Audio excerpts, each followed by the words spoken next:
In Louisiana in 1869, a desperate Morton runs through the forest with a metal contraption on his neck. This collar is causing a blade to chase after him, cutting anything that gets in its way. Morton keeps mentioning a giant spider and wanting to warn the president, but the blade soon reaches him and decapitates him. General McGrath finds the body and mocks Morton for his death. Meanwhile, in West Virginia, Captain James is having a great time in the water tank with a gorgeous woman. He pauses their activities when he hears a noise nearby. He looks through a hole in the wood and notices that McGrath's men have arrived in town to bring some contraband. James isn't supposed to be working now, so the woman covers the hole with a towel. When the horses get scared, they accidentally hit the tower holding the water tank and make it fall, dropping a naked James in front of the criminals. The group throws some slurs at him, so he quickly beats them up, putting his clothes on as he fights. He kisses the woman goodbye and grabs a rope to slide through the ceiling, which allows him to land on the contraband cart right before the horses run away in fear. When he opens a box, he's shocked to find nitro. With some calculated jumps, James makes it to the front horse. Across town, Marshal Gordon is in a naughty house pretending to be a woman to get McGrath's attention. When another man tries to get handsy with him,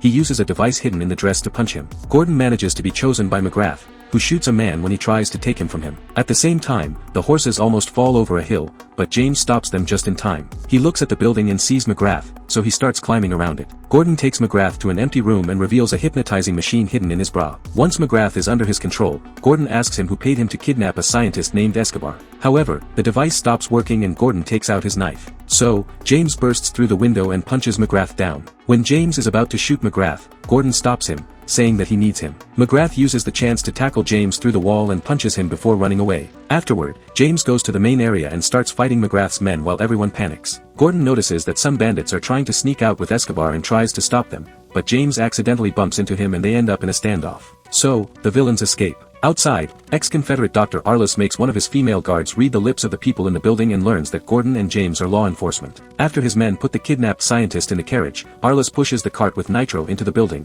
causing a huge explosion. A few days later, James is called to the president's office and immediately notices that the man is a fake. When the president denies it, James shoots at the ceiling, forcing the guy to admit that he's Gordon in disguise. At that moment, the real president, Grant, comes in and announces that they'll have to work together. He takes the duo into a secret room and explains that America's greatest scientists have all been kidnapped by McGrath, who has sent a note to the president. It says that the kidnapped scientists are working on a weapon system beyond imagination. The note gives Grant 1 week to surrender the government, and it was delivered with a cake full of spiders. The duo knows that McGrath is a bloodless killer, but not a smart one. So, they suspect there's a mastermind behind this. Grant orders them to find the culprits before the end of the week. The president puts his special train at their disposal, and Gordon reaches it first thanks to his motorized bicycle. So, he tries to leave alone. James starts following it on his horse, and when he jumps on the entrance, a hidden trap activates, which sends him inside through a hatch in the roof. Gordon and James immediately start arguing, and James ends up punching him. Then Gordon starts making some weird movements as a distraction and presses a button which makes a hammer come out and hit James. He falls on a pool table that quickly activates to strap him down. It turns around and leaves James exposed to the rails. So, in turn,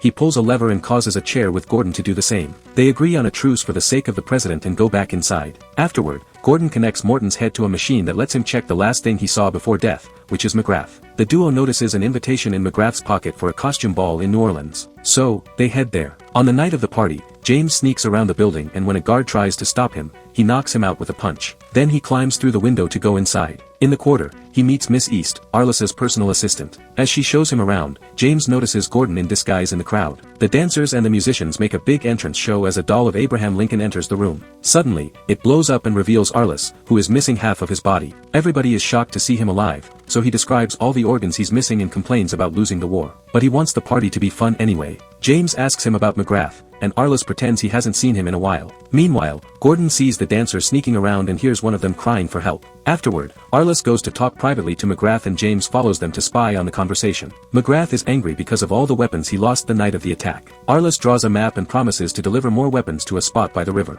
After the men are gone, James breaks into the office and traces the marks left by the map on the paper. At that moment, East comes in and kisses him, trying to distract him. Suddenly, a painting starts moving, revealing a camouflage guard. He almost shoots James, but James moves quickly and East gets shot instead. Then, James kills all the people in the paintings and leaves. On the main floor, James starts dancing with a woman whom he thinks is Gordon and tells her everything he's learned. When he jokingly touches her chest, the woman slaps him. Gordon reappears and yells that James should be hanged. While the crowd takes James outside, Gordon picks the lock of the door where he heard the cries for help and discovers a locked room. Inside a cage, Rita has been locked up. Using a special device, he breaks the lock and releases her. Outside, James is trying to keep the crowd distracted with a dumb speech and even proposes to the woman he touched, causing her to pass out. At that moment, Gordon and Rita appear on a carriage. So, James fights off a guard and throws himself across the hanging platform using the rope to join them. Rita explains that her father is Escobar, the scientist that Gordon failed to save the other day. She's not a real entertainer. She came to this house undercover to look for her dad. In a boat in the river, Arliss and McGrath plan their next move. On the shore, McGrath's soldiers are waiting for orders. Suddenly, a steam-powered tank arrives and the soldiers celebrate, thinking it's their new weapon. However, the tank opens fire and quickly kills every man surrounding it. McGrath gets furious and calls Arliss out for treason, but Arliss thinks this is payback. McGrath and East surrendered when the war was lost, and he sees that as treason. McGrath yells for a while and eventually pulls out his gun, but Arliss shoots him first with his wheelchair. Then Arliss asks some military men to bring him 1,000 kilograms of gold to Spider Canyon and he'll reveal his biggest weapon yet. By the time Rita and the guys arrive, all the soldiers are dead and Arliss is gone. James shares a story about a weapon capable of doing this being seen in New Liberty, a free slave town. The elderly, women, and children were used as target practice. At that moment, they hear a groan and find McGrath's body in the water. James thinks McGrath was behind New Liberty, but McGrath clarifies he was framed. It was actually Arliss. Before he can answer questions, he dies. Rita had heard people in the mansion talking about Arliss's destination and only tells them it's Utah after they agree to take her with them. However, the duo gets on the train and leaves her behind. Of course, Rita runs after them and ends up getting in through the same hatch trap James used. In the morning, James discovers that Gordon has installed a knife in his shoe. Soon they catch up to Arliss's train, but after crossing a tunnel, they lose sight of it. It turns out Arliss's train used special beams to be elevated and let the guy's train pass first. As Arliss opens fire, James gets on the pool table and is lowered on the tracks. Unfortunately, the rope holding his platform soon breaks and it starts moving fast without signs of stopping. James acts quickly and ties the rope to the train so he can jump on it. Then he tries to take a look at the chimney, only for a guard to surprise him from behind. The men start fighting and James uses the knife hidden in his boot to win. As James throws the body in the chimney, Arliss fires a harpoon into the other train to link both vehicles. The boiler explodes because of the body and both trains stop. Since Arliss is entering their train now, Rita and Gordon run to hide. James finds them at the same time that Rita accidentally activates a sleep gas bomb, knocking them all out. Sometime later, Gordon and James wake up on the ground with metal collars around their necks and a tiny fence around their feet. Arliss mocks them for their loss before leaving on their train with Rita. Gordon doesn't have any of his tools, but he finds a note explaining that they'll stay alive as long as they stay inside the fence. Not believing the note, James steps out. Suddenly, a machine left by Arliss shoots two round blades that start chasing after them, cutting all the plants in the way. Gordon explains that the collars have magnets that only lose power after 400 years. The guys run to the nearest gully and stand on opposite sides. When the blades come closer, they jump down at the same time and cause the blades to crash into each other. Soon, the duo realizes they've fallen into a pool of poop. Moments later, they're out of the gully and arguing over what happened. Gordon is furious and tries to hit James with a rock, only to hit the collar instead. This changes the polarity of the magnet and causes the collars to get stuck together. After more chaos and rolling down a hill, they end up in a river where Gordon is happy to find his fallen toolkit. Once the collars are off, James starts a fire and hunts something to eat. He explains he was raised by the Indians in the desert after he escaped the plantation he was enslaved by. When he found his family again, they were among the bodies in New Liberty. A wasp captures a spider nearby, and James explains the process of its attack to Gordon. The next morning, they start walking through the desert and the collar in Gordon's hand suddenly drags him away. It turns out it reacted to Arliss's private track, so now they can follow it to find him. Eventually, they see their train in Spider Canyon where they discover that Arliss has built an entire city. His ultimate weapon is an enormous mechanical spider that can destroy everything in its path. The duo gets on the train. James searches for clean clothes and weapons while Gordon remembers the wasp in the desert and decides to build something like Da Vinci's flying machine.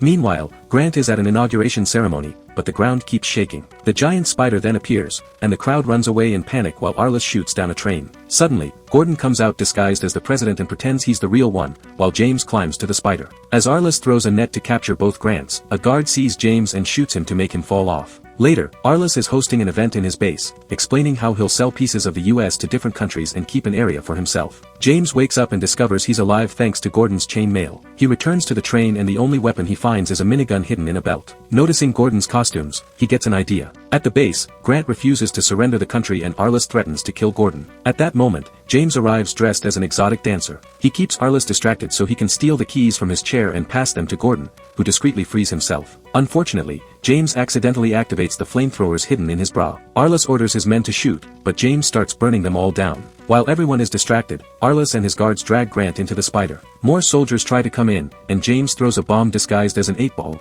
causing a big explosion to stop them. Rita releases all the scientists and runs to safety with them. Desperate for a plan, James asks Gordon to build the flying machine. Moments later, Gordon improvises one using Da Vinci's ideas and his bicycle. Before they leave, the conductor gives them a few explosives and reveals he's a marshal hired to look after them. The guys drive the machine toward the cliff, and at first it looks like it has fallen, but soon it starts flying. In the meantime, the huge spider makes it to a town where Arliss starts killing people and destroying buildings, hoping Grant will change his mind. Soon the duo arrives, and like the wasp in the desert, they attack using dropping explosives instead of eggs. At first, they manage to dodge Arliss's attacks, but eventually they're shot down and crash right into the spider, causing one of the guards to fall off. Unfortunately, the other guards surround the duo and take them to Arliss. When James insults him, Arliss activates a trap to make him fall into the lower level, where he has to fight a man who has blades instead of hands. Two more men soon join the fight, so James has to use lots of quick moves to defend himself. With a chain from the machine, he sends the bladed guy flying off, throws the second into the engine, and knocks out the third with a shovel. At that moment, a man with metal skin arrives. No matter where James punches, he causes no damage. The enemy is about to push James off the spider.